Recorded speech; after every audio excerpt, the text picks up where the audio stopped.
So one common way of understanding what's going on with these two-component systems is looking at plots where we fix one thing, temperature or pressure, and vary the other one. The first type we'll look at is where we fix the temperature. This is a 1-propanol, 2-propanol solution fixed at temperature 25 degrees Celsius, and we're varying the pressure.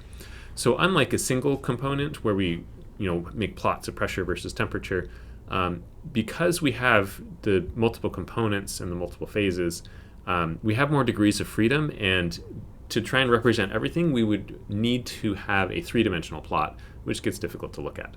And so what we do is instead we take slices of that three-dimensional plot. So we fix the temperature, and then we would have, if we wanted to understand how things change with temperature, we'd have to pick a specific pressure.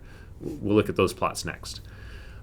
So let's make some sense out of this. This is a phase diagram, but this is what's called a pressure composition diagram because we are plotting pressure on the y-axis and composition on the x-axis.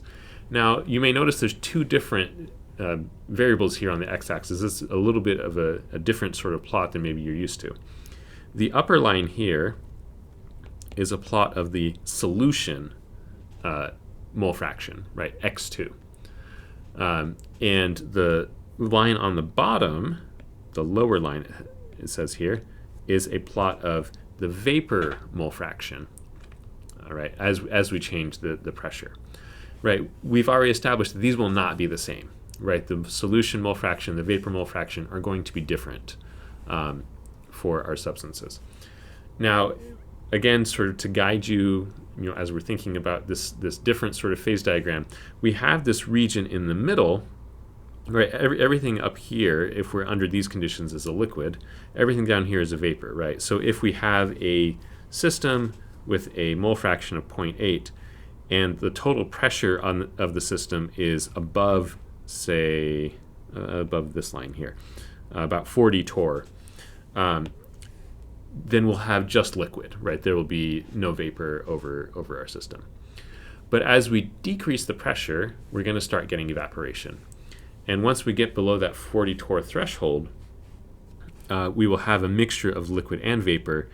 And if we get low enough, if we keep decreasing the pressure and get below this, 30-something torr, 36 torr maybe, if we get down in this region here, everything will have evaporated. The whole thing will have boiled and turned into vapor. What we care about is this region in the middle that's interesting, where we have an equilibrium. We have liquid and vapor that are present.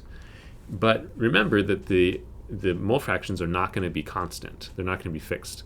So even if we start with a solution that is 0.8, that's this line here, that's a 0.8 mole fraction liquid solution, right? So we have 0.8 2-propanol, 0.2 1-propanol in the specific example. As we decrease the pressure and it starts boiling, it starts evaporating, we can plot along here how that's going to change as we change the total pressure. And so these lines on the side here, let me try and make this a little bit clearer by getting rid of this circle here. But as we go down this line, as we decrease the total pressure on the system, we're going to, you can figure out the composition by looking to the sides.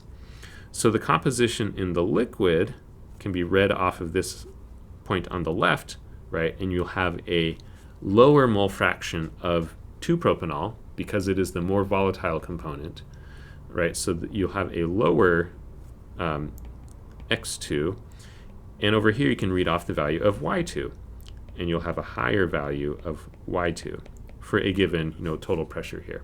And as we keep decreasing the pressure, we can read this off at different pressures here, right?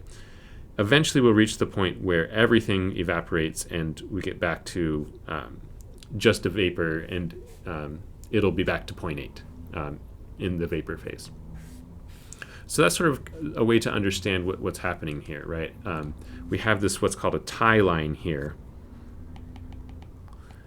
that we can use to help us figure out what exactly is going on, like how much, what's the mole fraction in both the liquid and in the vapor phase. All right, and so this is another phase diagram. It's a little bit different than other phase diagrams you've looked at before, where we can we have to think about the composition being different in different phases, and this allows us to sort of read that off. And again, you can calculate specific values for this using Raoult's law and the equations that we've been looking at already. In the next video, we will look at a fixed pressure, varying temperature phase diagram and also talk about fractional distillation.